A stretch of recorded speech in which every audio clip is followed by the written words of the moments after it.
So let's talk selections ahead of round 3 of the Autumn Nations Internationals. And I thought you were going to score. Ask a better question, you get a better answer. Hi guys, welcome back. Let's have a look at this England team to take on Japan. Could be a really good game. The weather looks good. Japan will be well up for this. Think they have a chance for sure. England need to improve. What have they done to their team? Let's have a look and let me know what you guys think. First of all, Ellis Genge, Cowan-Dickie, Sinclair. It's the same front row. I had question marks on Cowan-Dickie. He's giving him another run. And with Jamie George coming onto the bench, it looks a stronger setup there. I wondered if Jamie George would go straight in, but he hasn't. So let's see how they go. The starting front row, scrummaging-wise, did really well against Argentina, so that was a positive. When they went off, though, it was a big problem because Vunipola and Joe Hayes got pretty hosed in the scrum. So I'm a bit shocked that they haven't made a change there. Would love to see Rapava Ruskin. But anyway, I'm just not sure. Let's see if Vunipola and Hayes can surprise us. Second rows, there's a bit of a shuffle here. Dave Ribbons gets a go, and I think it's just kind of a rotation, giving him a run. I thought Colt was actually okay last game, but, okay, fine, give Ribbons a run alongside Johnny Hill, who was pretty solid. Maro Itoje didn't look the quickest at 6, wasn't overly convinced, and they're running him again. Not so sure. We will see. I mean, there is more speed in the pack, as in Sam Simmons has come in to start, so I think that is the right call based off last week's performance from Billy, which was pretty pedestrian, and the fact they're playing Japan. We do see some guys on the bench that don't look that quick, actually, and a real shocker, they don't have Jack Willis on the bench. I think that's a massive error. I mean, bringing on Jamie George, Vunipola and Hayes aren't exactly impact players, you'd say. Alex Coles is unproven. Billy's very slow. Ben Youngs is very slow. Slade's not the quickest. Tuolangi certainly can have a power impact, but it's not the most frightening bench I've ever seen for sure. Why you wouldn't have Jack Willis on there, if not starting, I think is a bit of a shocker, to be honest, but let me know what you guys think. I'm not too happy about that. I saw a quote there saying they're trying to manage Manu Tuolangi's game time, but if he can't play 2 games in a row, then kind of what's the point? If it's a case of just giving someone else a go, fine, but yeah, wasn't too sure about that. Talking of backs, great news, Jack van Poortvliet gets a start. Is that due to last week's performance from Ben Youngs? Is it just a rotation? I don't know, but hopefully he can show what a great player he is and actually force Eddie to start him more regularly. We get to see Smaz again. Smith and Farrell, they have not worked so far, but I'm always hopeful. Can they zip the ball around? Probably. Who to? Well, we've got Guy Porter there at 13. Is he the best 13 in the country? I'm not sure, to be honest. I think there's better ones, but he gets a big chance. Johnny May's on the wing, and is he the best quick winger in the country at the moment? Well, probably not. You've got Murley going on there, you've got Radwan, so I'm not sure, but let's see what he can do. I mean, he's only just come back from that bad elbow injury, so I don't quite know why we have to go for Johnny May over one of the younger guys, but hey, Jack Null starts, who was okay, worked hard last game against Argentina, but Joe Thokanasiga played better, so that seems pretty harsh, but Null's part of the leadership group. And then Freddie Stewart at fullback, who was pretty solid, but we need to see a bit more running threat from him. So all in all, I'm not massively excited by this team. If they play well, I think, yes, they could beat Japan. It could be a really close game. I am worried when that bench comes on. I don't really see a massive impact in speed.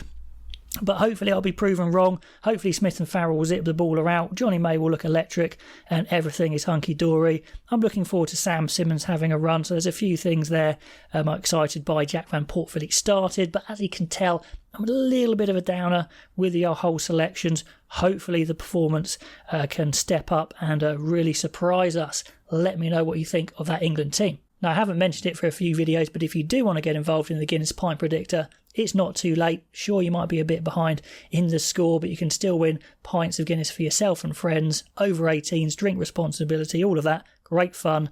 Info on the side. Now let's have a look at this Welsh team that's going to take on Argentina. I think it's a really good matchup. Wales struggled significantly against New Zealand's pack. Up against Argentina, who soaked up everything England had to throw at them. It's going to be a really good test to see if Wales are struggling up front or if that was just New Zealand on fire. We've got Dylan Lewis starting in the front row, so that's a change there.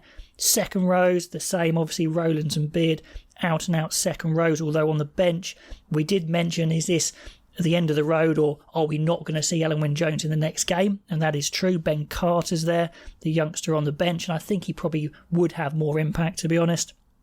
In the back row, I'm surprised not to see Chris Schwinzer there. Let me know if he's injured or not. If he's not even on the bench. I think that's a big mistake. Would have been great to see him at 6. I mean, Lydiot definitely offers bulk and size, but not the quickest, not the most athletic compared to Schwinzer, so that's a shame.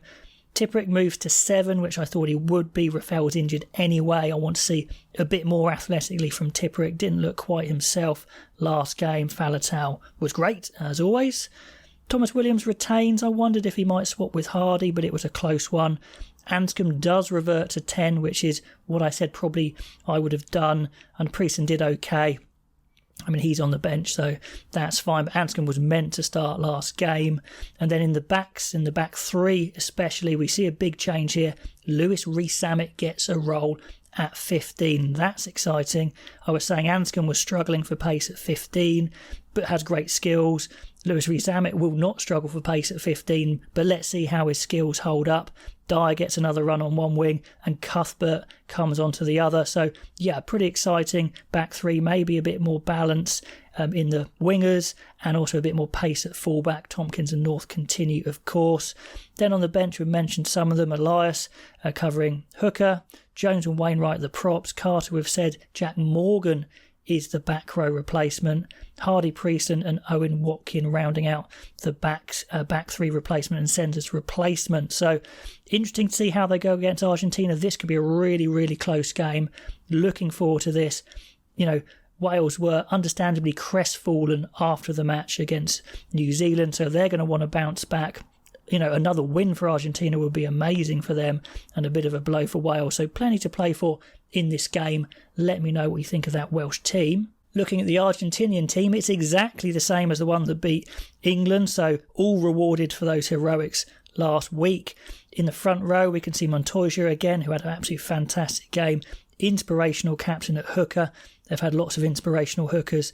Have Argentina. In the back row, Gonzalez I particularly like. Well, they're all very hardcore back rowers. Gonzalez, Kremer and Matera. Really strong physical back row. I think it was Gonzalez actually on watchback that stripped that ball from Billy Vunipola so easily. Now, he's a serious talent. Carrera's the guy who outpaced Freddie Stewart to score from 10. Then in the back 3, we've obviously got the man of the moment, Buffelli, kicks the goals, scores the tries, can do no wrong. They're going to be riding an absolute high. Can't wait for this game. Let me know what you think is going to happen. Then on to maybe the pick of the games of the weekend, France versus the Springboks. Cannot wait for this one. Let's have a look at what the Springboks have done to their team after their disappointing loss against Ireland. We've got Nche coming into the front row there and Mbonambi getting a start. So a bit of a mix-up. Not a problem because they've got such strong front row. It kind of doesn't matter too much what they do. Mbonambi's a hell of a hooker, so great to see him get a start. And then of course with Marks coming on, that is pretty crazy stuff. Etzebeth obviously starts at 4. He's been playing so well. Mostert replaces the injured Diaga. That was pretty much expected. Same back row. You know, they're sticking to what they know here. Into the back line, we see some changes. De Klerk starts, and compared to Hendrickse, I think he's more talented. If he puts it together, he's a hell of a player. And then my probably favourite scrum half here on the bench, Cobus Reinach. What a great player, getting on a bit, but he can still shift and good impact off the bench. So 2 really good scrum halves. I think that's a better lineup than last week. Willemse, interestingly, gets another go at 10. Is this an error? Who's going to be kicking? LaRue, Colby, I don't know. Who's going to be tactical kicking? Up and unders? I'm not sure. After the disaster of last week, this is possibly sink or swim for Willemse at 10. Seems weird not to start Liebach, but hey, they're going for it. I mean, you can use Willemse in other ways, but tell me if you think that's a mistake. I'm not too sure about it. De Allende and Creel go up again in the centres. I suggested changing Creel, but many of you said he leads the line, good in the blitz defence, so fair enough. Then a bit of a shock, I guess, in the back 3 with Mapimpi dropping out of the starting team. You don't often see that. Arenza stays. Colby does go to the wing which is what I kind of suggested would happen.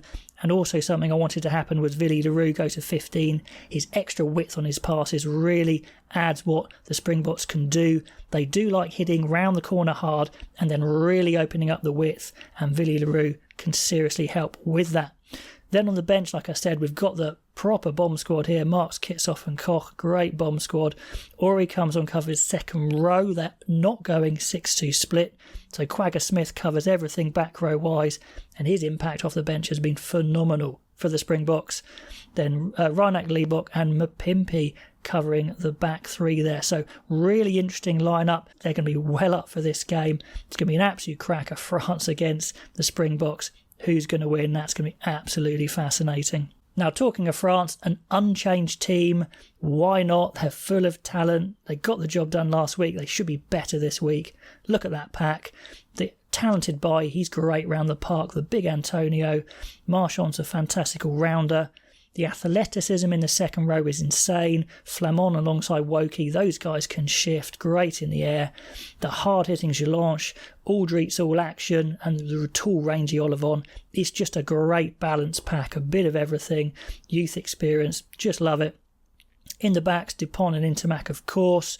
Then in the centres, Dante and Fiku, the size of Dante, the all-round ability of Fiku.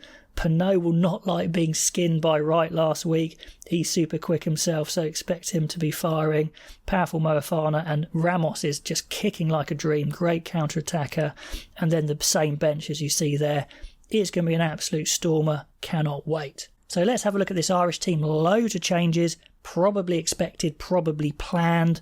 For Fiji, no disrespect, for this is probably the game they were going to make some changes. I mean, they've been building so much depth with the A games. Another chance to try some players. Lochman gets the uncapped debut there.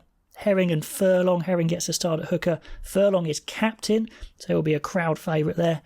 Absolutely. Big Treadwell alongside Tyg Byrne to a rest for Ryan. Doris goes to 6, Timley goes to 7, Conan gets a chance at 8 to try and reclaim his jersey. That's a good battle with Doris and Conan on the park at the same time. Sheehan drops to the bench alongside Healy, Tom O'Toole's there. The all-action Prendergast is there as well alongside Deegan, so plenty of options back row-wise. I wonder who's going to slot into second row. Then we've got Casey, Crowley and Ringrose on the bench as well. Casey will want to make a point with his speed, absolutely. In the backs, Gibson Park starts, and I would expect him to hold on to that start. Made such a big difference, I thought, last week. Carberry gets a rare start at 10, with Sexton being rested. Big McCloskey is fit. That is fantastic news. He was looking fantastic at the beginning of last week. Great to see the injury wasn't that bad. I think it was a shoulder injury. So him and Henshaw, love that. That could be really, really exciting. Then the try scorer Hansen, the electric Balakoon, the wingers, and Jimmy O'Brien moves around the back line, goes to 15. He's got lots and lots of versatility and skill. So I love it. I think they should be too good for Fiji. It's probably going to be a really fast, exciting game. And I wonder how many of these players are going to take their chance and become regular starters. So plenty to prove for Ireland. Okay, guys, that's my take on those squads. Who do you agree with on selection? Who do you disagree with? All those comments below, and I'll catch you next time.